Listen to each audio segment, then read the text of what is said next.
Hello, I'm Luke Westray for CNET here at the launch of the HTC One. We're going to take a look at some of this phone's software treats as well as some of the new features of HTC's Sense 5.0. Let's see what's new.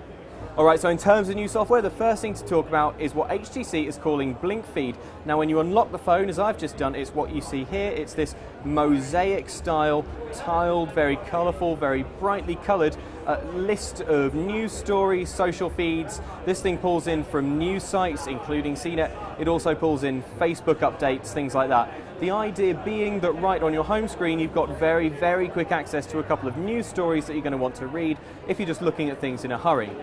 This is very customizable as well. You can see if I tap just here, I can choose the topics and services that I want. So here are individual news sources. If I pop over to categories, if you're interested in design or gaming or music, then you can choose to have those things populating your BlinkFeed. Happily, when you pop into one of these, it doesn't take you to the browser, instead it opens it here. The bad news is that HTC told me that these things won't cache offline, so you will need an internet connection to read these stories, at least for now. If you want to share a story, there are a host of options at your disposal, including Dropbox, email, Google+, or Twitter. If you hold down on the home button for a moment, then it takes you to a Google search. This might be Google Now once the phone gets a software update. You can actually use the HTC One as an infrared remote control. When you send a signal to your TV, you'll see this red flash at the top, which lets you know the signal's been sent. Finally, let's talk a little bit about HTC's Zoe camera. So the Zoe camera takes burst mode photos so that you can select the best of a series of stills from a short video. But once you go into the actual gallery itself, you get this rather interesting view here. So if I tap the event of today, you can see all of the photos and videos that were taken today mashed up into one 30-second video.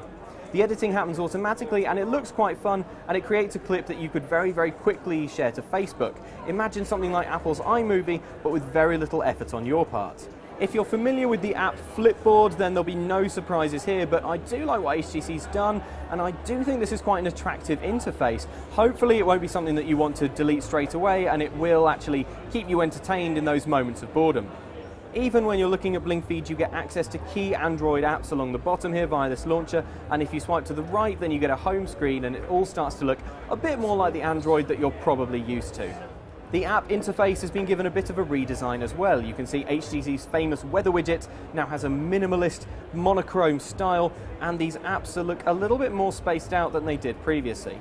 Something that's bound to rock the world of Android fans around the world is that HTC has ditched one of the touch-sensitive keys from underneath the screen. So on the right here you have a home button, on the other side you have back, but HTC has ditched the multitasking key. So how do you multitask now? Well, it's not too much trickier. You have to double tap this home button, and that brings up a list of your most recently used apps. If you hold down on the home button for a second, you get access to a Google search.